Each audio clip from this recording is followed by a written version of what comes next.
Hi, Ivan here from Clubscraft, where we help sports coaches spend more time with their athletes. And yesterday we analyzed our test results from the previous week, and we are slowly going into planning our season, our next season, and defining our goals for it. But we have to do some more homework before we can tackle those issues. So, the first thing that we need to know is that each of us has different limitations when it comes to the sport that we are practicing in. And if you realize those limitations, you can start improving or working around them. So, for example, if you enjoy running slow at a slower pace, maybe you should consider doing some longer distance races. While if you like it short and snappy and you are someone who is very quick, maybe a long distance triathlon or a half marathon. A marathon won't be something that will get you excited, but some 5K, 10K races might be something more up your alley. So let's talk about those limitations a little bit more in detail and see how we can circumnavigate. When it comes to your limitations, there are basically three things that make up those limitations, and they are considered some of the basic skills when it comes to endurance sports. So they are endurance itself, speed skills, and force. When we talk about endurance, we basically talk about your body's ability to delay the onset of fatigue, to preserve glycogen and glucose storages, and use them as best it can. One thing to keep in mind here is that endurance is a very specific thing that is targeted at a certain distance, because if you are fit to run a marathon, you are certainly fit to run a 5K or a 10K, while the other way around doesn't hold true in most cases. If you are a very competent 5K runner, running a marathon, which is a little more than 8 times the distance, might be too big of a bite for you. So you really have to think about endurance as an event specific thing and then prepare your endurance for that particular event. You build endurance mostly in the first parts of your season, when you can do a lot of low intensity and slower workouts, which can go a little longer.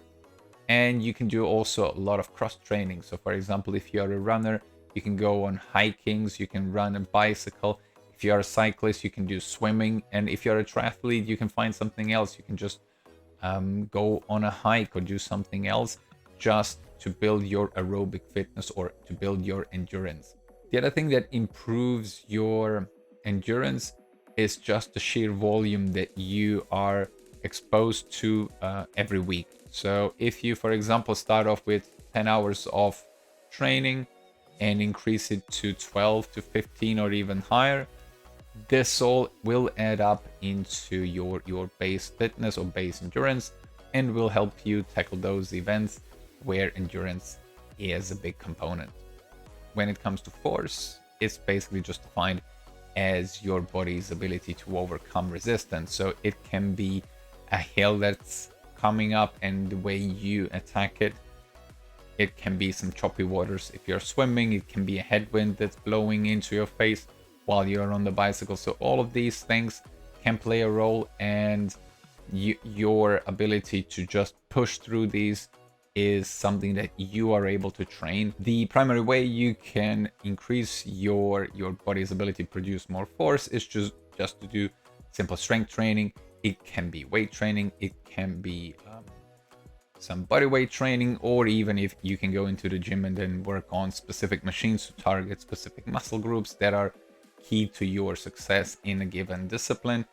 But as the season progresses and you have built up your strength to a certain level, you will start to slowly lower the times and the durations of your strength workouts in order to have more free time to go into those high intensity, more race specific training sessions. It is advisable for people who are at the more mature age to still continue using strength training throughout the season in order to keep their ability to generate force at a certain level, but it can be reduced by a given amount in order to still have some time for race specific workouts. And the third thing that we have to look into are speed skills, which is basically just a fancy name that encompasses your technique as well as your efficiency. So technique is basically a way to describe how you move your body through a given medium. So if you're swimming, you're moving through water.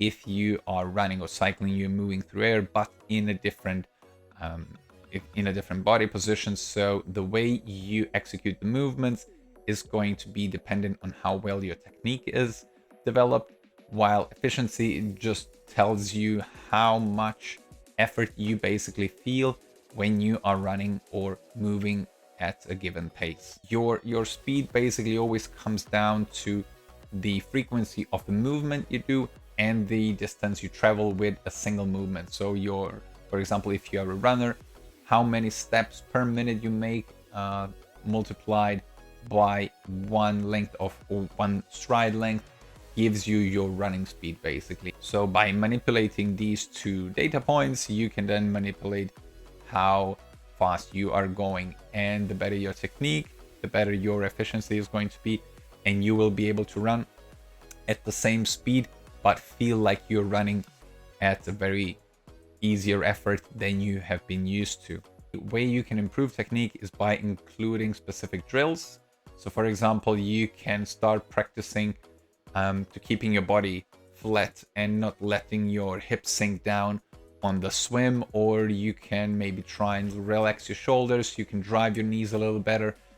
But the downside of this all is that once you start incorporating those technique drills, you will start to get slower until you really internalize those new movements, and then it starts to get better again, and you are then using better biomechanics to move yourself much better forward.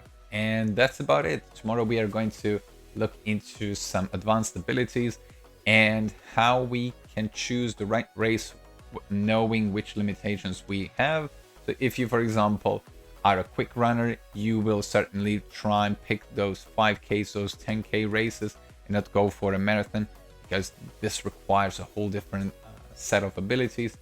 And vice versa, if you really enjoy just running long, you won't be picking a 5K race because you really want to push your endurance to the maximum. So stay tuned and see you tomorrow. Bye bye.